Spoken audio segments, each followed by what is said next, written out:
Hi everyone, welcome to this video. Hope this presentation finds you well. This was prepared as part of the HAP 671 course on healthcare databases taught by Savitra Chintalapani of George Mason University in the Department of Health Administration and Policy. And my name is Archie Muqtadar. Now let's jump into the topic of this video, cursor and repeated SQL.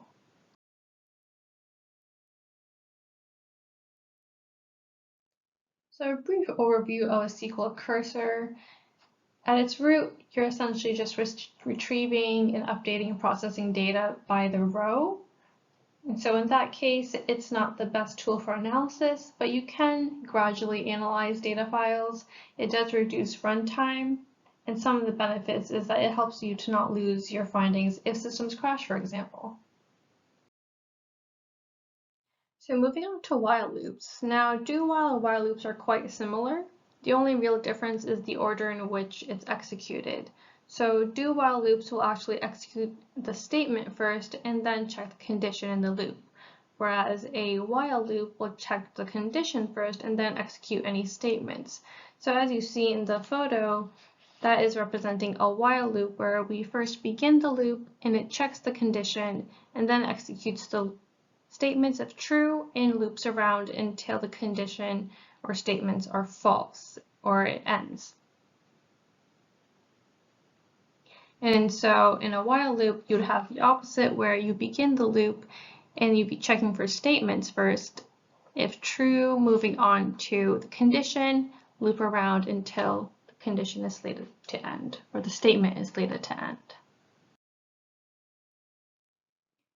So now let's try to put these two concepts together. And analyzing this photo, there's quite a few moving parts, so let's try to break this down a little bit.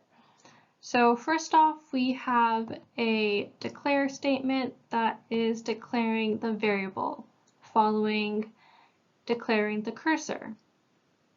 So once we declare those two, we're selecting it from what's likely a column name from a table called customers, and then we're going to initiate the cursor by opening it here, and then we're going to insert that information into the variable. So now this is where we have the while loop, and this photo shows just a regular while loop where the condition at fetch status equals 0 is put in first, and then we have our statements being analyzed afterwards. So in the while loop,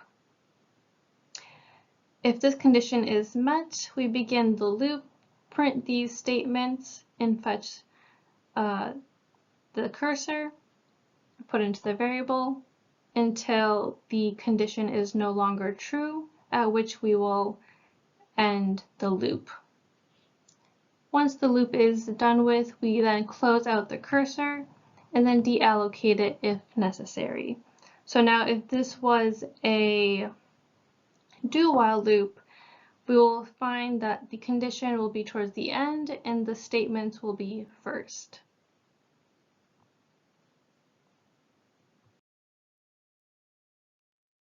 So let's try to actually implement these concepts. So taking a look at this week's assignment, our question is referring to a patient who was hospitalized and had 5 different diagnoses, which you see are the I codes here.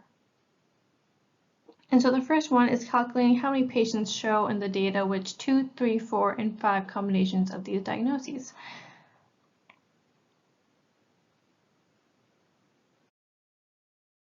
So moving on to the code now. So the first thing that we did was drop quite a few different temp tables that I'll be using throughout this presentation. And those are always helpful to have there in case you run into an error. So the first set of codes that were written were quite a few case statements. So each of these case statements relate to a specific ICD-9 code and diagnosis that the patient had, as you might remember. And so what this line of code does is that it'll go through all the different patient IDs, and if it has any one of these ICD-9 codes or diagnoses, it'll mark it as a 1, otherwise it'll mark it as 0. And we're just kind of categorizing it as old variables into a temp table from our final table and grouped by ID and ICD-9. So you'll see that once we run these results or run this code, it'll come up with the results seen on the bottom right corner. You'll see a new table called all variables, where each time it has a 1, it corresponds with the spot in the list of the ICD-9 codes. So for example, if we take that first patient ID 216773, it has the ICD-9 code of I272.4. And we'll notice that in our code line, I272.4 is the 5th one mentioned, and in our results, there is a 1 in the 5th spot. And so it kind of follows this pattern as we go through all the different codes.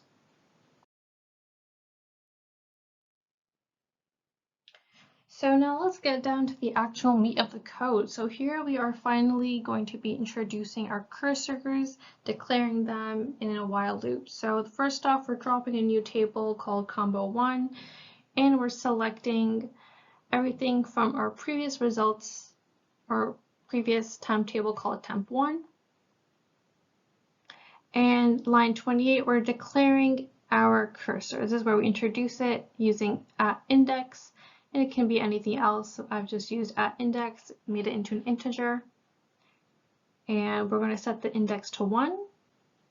And now we'll have our while loop. So the while loop will actually both initiate the cursor and also begin the while loop. So we have while @index less than or equal to 5, and this is our condition.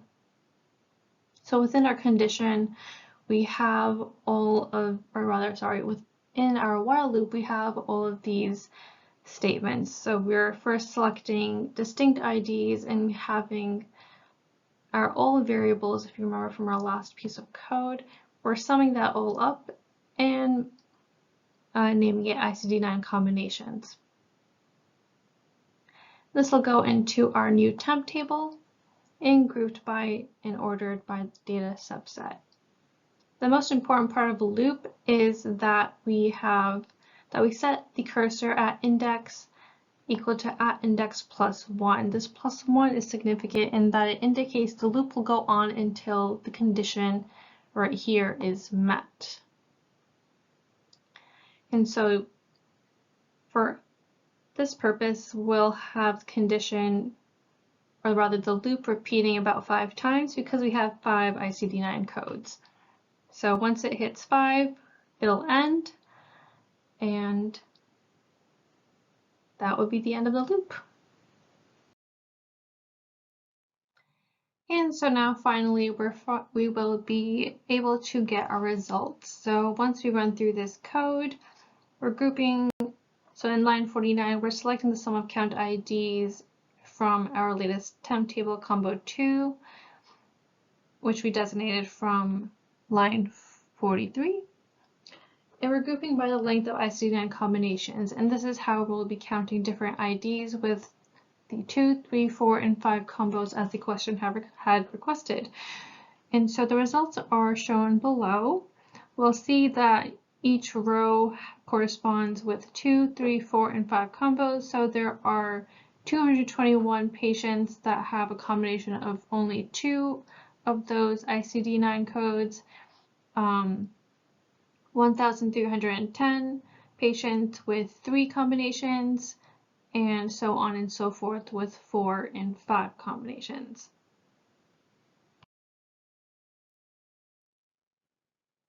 And the last part of this question asks us to do a do-while command and calculate the odds of mortality for each of these combination of diagnoses.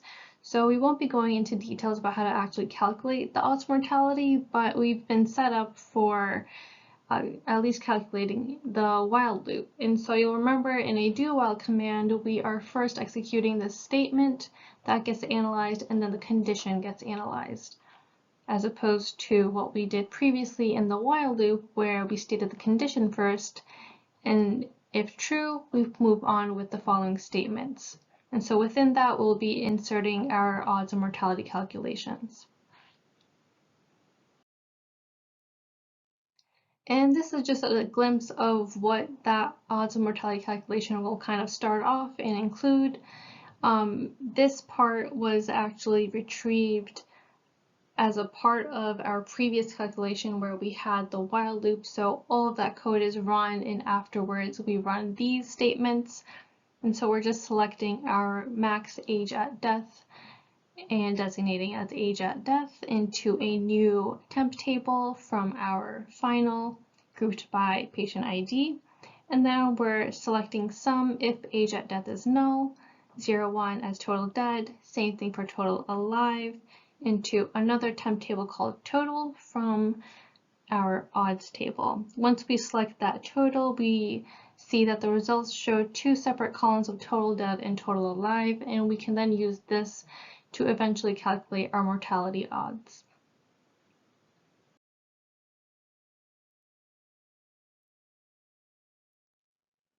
And that about wraps up my presentation and video. Thank you so much for listening. I really hope you learned something. And once again, my name is Archie Muktadar.